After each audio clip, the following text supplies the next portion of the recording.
Everyone. We haven't heard enough from everybody, so we're going to go another 5 hours. I want to welcome you all. I'm going to make some brief opening comments and yield to my friend who's been doing not much today, except doing this all day, and then to as much as I like to go to President von der Leyen, who I like better than anybody here, but so we're going to begin now. Folks, good afternoon. I want to thank everyone for being here. You've done a tremendous job, by the way, for really. You've done a great job.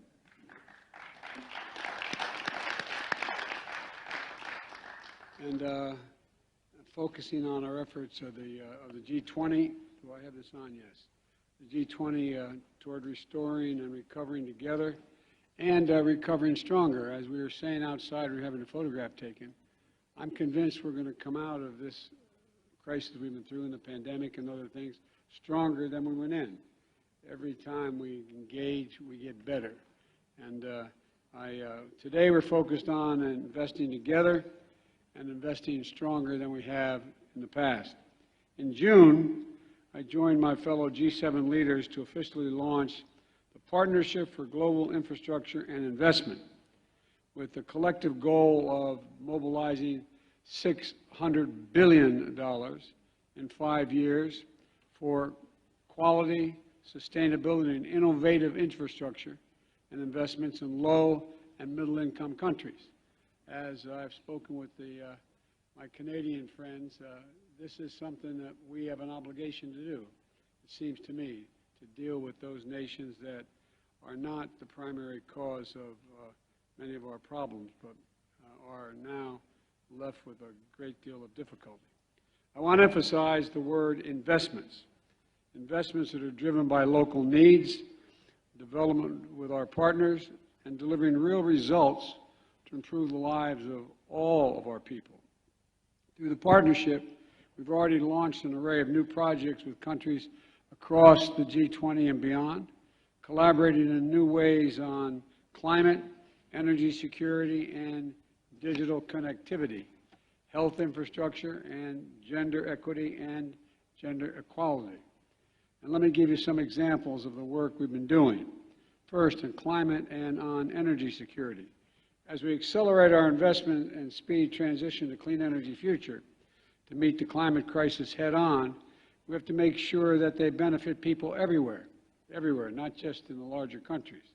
And that's why we're proud to partner with Indonesia and Japan under both our colleagues, an unflagging leadership from both of them, together with a broad coalition of countries to create the Just Energy Transition Partnership.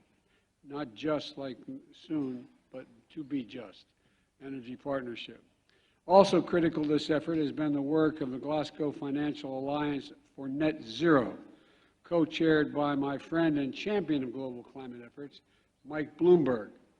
Together, we hope to we're mobilizing $20 billion to support Indonesia's efforts to reduce emissions and expand renewable energy, and support workers in who are most affected by the transition away from coal, and that can be difficult. That $20 billion from partner governments and some of the world's leading financial institutions will accelerate an ambitious energy transition that has a global impact. We also plan to invest $798 million through the new Millennium Challenge Corporation with Indonesia, which will build a climate-resilient transportation and support Indonesia's development goals. And around the world, we're also investing in critical minerals, supply chains, and technology needed for clean energy transition. For example, in Honduras, the Export-Import Bank is financing one of the largest ever solar projects in the Americas.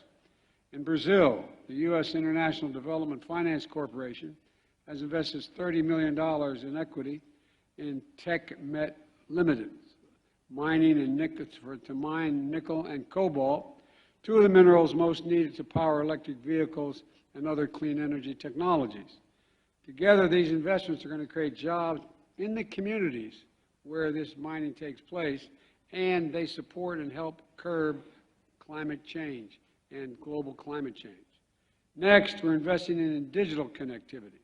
As a matter of fact, when I was elected president, we invested in an infrastructure project at home because we found out, we focused on this, and we found out a significant portion of the people in my country, as wealthy as we've been, did not have access to the internet.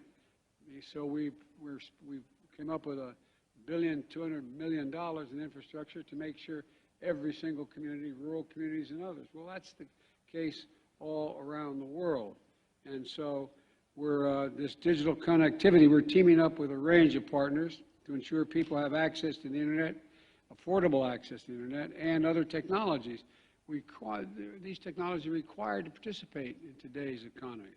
And for example, we're working together with Japan and Australia to upgrade networks in Papua New Guinea and across the Pacific, improving security, performance, and access to digital services.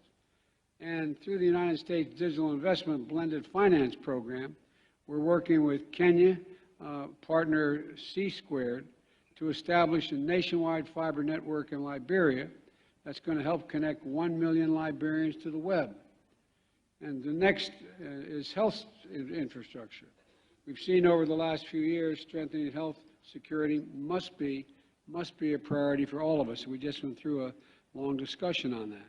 That's why we're continuing to support vaccine manufacturing in Africa and Asia, and investing $15 million through the U.S. International Development Finance Corporation in India's health infrastructure, and just a few examples. And finally, gender equity and gender equality.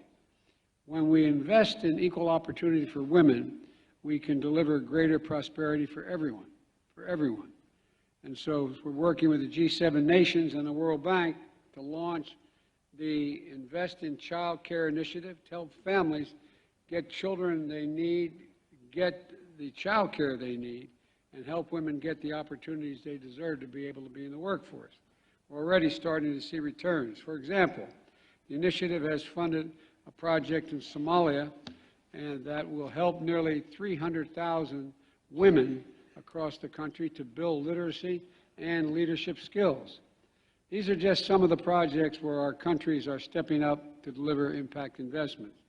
And we're at an inflection point.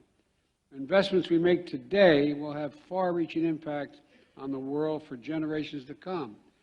If we don't make them, they'll also have far-reaching impacts if we don't make these investments.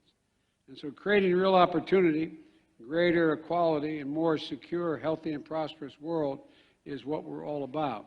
Moving forward, we have to continue to invest together and invest stronger. And we welcome all who share this vision to join this partnership. I want to thank you. Now I'd like to turn it over to a man we haven't heard from for the last few days.